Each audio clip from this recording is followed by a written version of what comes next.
So you're ready to hop on ladder and you're not sure where to get started? I got you. Don't worry. Today I'm going to cover the most affordable tournament topping decks for each of the crafts. That way you could play whatever craft that you like and still have success on the ladder. Go ahead and pause the video if you need to take a longer look at any one of the decks. And with that, let's get right into it. We're going to start things off with Forest Craft with Magachio Forest. Magachio Forest Craft will run you about 35,000 vials, and it's a combo-centric OTK deck centered around the card Magachio Barbed Convict. Magachio Barbed Convict is a 2-cost follower with the ability on Evolve to give your condemned followers +2/+2 in Storm if you've played 4 or more cards in a turn 4 times throughout the entire game. The premise of the deck is simple. You play 4 more cards for 4 turns, and then on turn 6, turn 7, you play your Magachio along with your Budding Initiate or your Warden of Recurrence, evolve Magachio, if everybody's Storm, and swing for game. The deck is highly reliant on being able to sequence your plays properly and make sure that you can get all of your combo pieces in order to finish the game off. So if you're looking for an aggressive deck that'll make you think a little, Magachio is the deck for you. Next up, we have Sword Craft. And one of my personal favorites, Loot Sword. Loot Sword is all about the money. It's all about token cards generated by several cards into the deck, and once you've played or fused 7, all of your abilities are turned off. One of these abilities is attached to one of my personal favorite cards, Barbaros Grinding Convict. Barbaros refunds you 3 play points if you fused or played 7 loot cards throughout the course of the game. On Enhanced 7, she also gains Storm. And in addition, if you fuse at least 1 loot card with her, she evolves for free. Once your abilities are live, you generate what's called the Dread Pirate's Flag, which burns your opponent for 3 and deals 3 to one of their followers. This, in combination with your Raja's ability to burn your opponent for 2 when you play 2 or more loot cards, and your Tidal Gunner's ability to burn whenever you play a loot card, you're easily able to close out games from 15 or less life. The deck will run you about 40,000 vials.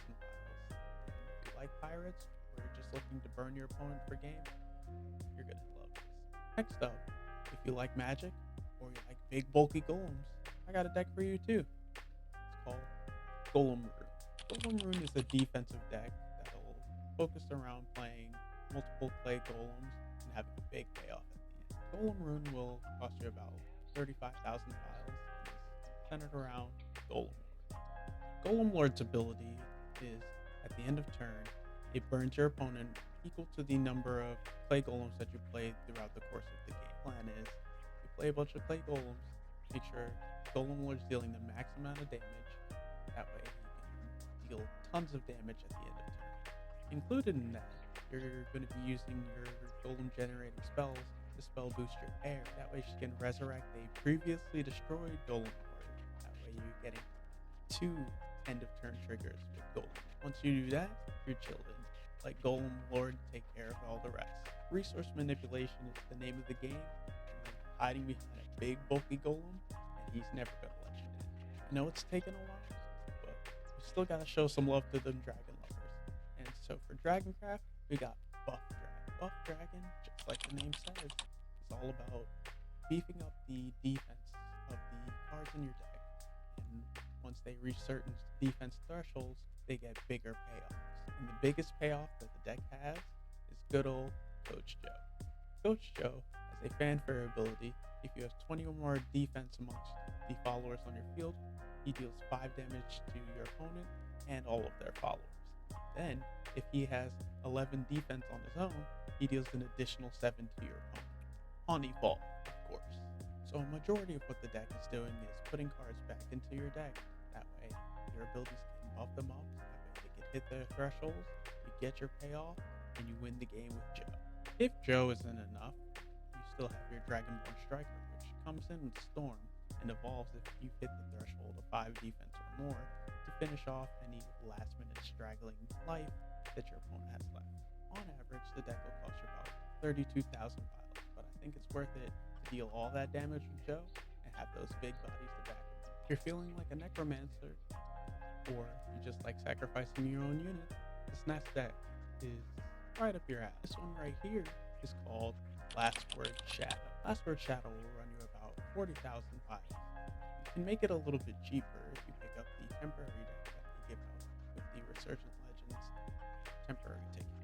It's a mid-range deck that centers around destroying your own followers and amulets with keyword last words, which are on destruction effects. Once you hit 10, that's when your deck becomes unalive, comes alive, and Dark Alice is her strongest. Dark Alice, when her amulet is destroyed and you've had 10 or more last words cards leave your field through destruction, not banishment, comes in, evolves, and she has Storm. She's a 5/5. Dark Alice's amulet ticks down anytime a neutral card is played. So the deck is majority neutral cards. That way you can play these cards and accelerate her amulet's destruction, which also triggers last words. This, in combination with Istendit, can lead to some very spicy looking plays, some very saucy looking moves that will leave your opponent baffled when you're swinging with Alice 4 to 5 times in one turn. The burst potential is crazy. You can take down big walls and still take down your opponent's life, or you could just take them for 20 to 0 in one go. Last Words is a great deck to start off with because it comes from the temporary deck that you're given Resurgent Legends. So it gives you a good head start, and you can just upgrade it to its highest competitive range. Next is your low to the ground aggro deck. Definitely out for blood.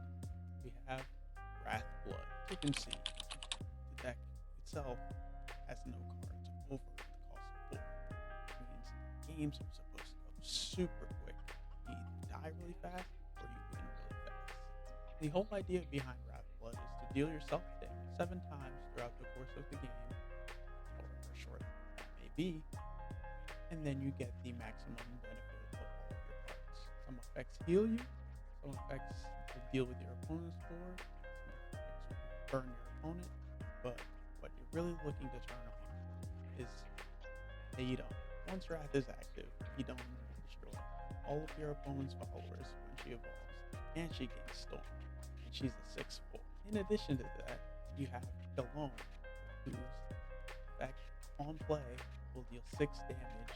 Vengeance is active. Vengeance meaning your life is at 10 or lower. The deck is high risk, high reward. You usually end up with a very low life total, but if everything goes right, your opponent's life total will be 0. So the game plan is simple. You deal 7 damage to yourself while you're dealing damage to your opponent, and then you finish the game off with Hedon Storm, Marone Storm, or Galome doming them over the head for 6.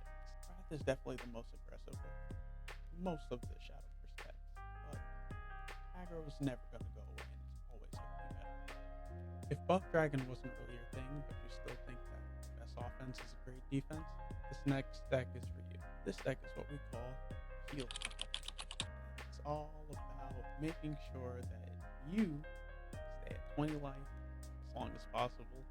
Hopefully, when your opponent's life is at 0, you're still at 20.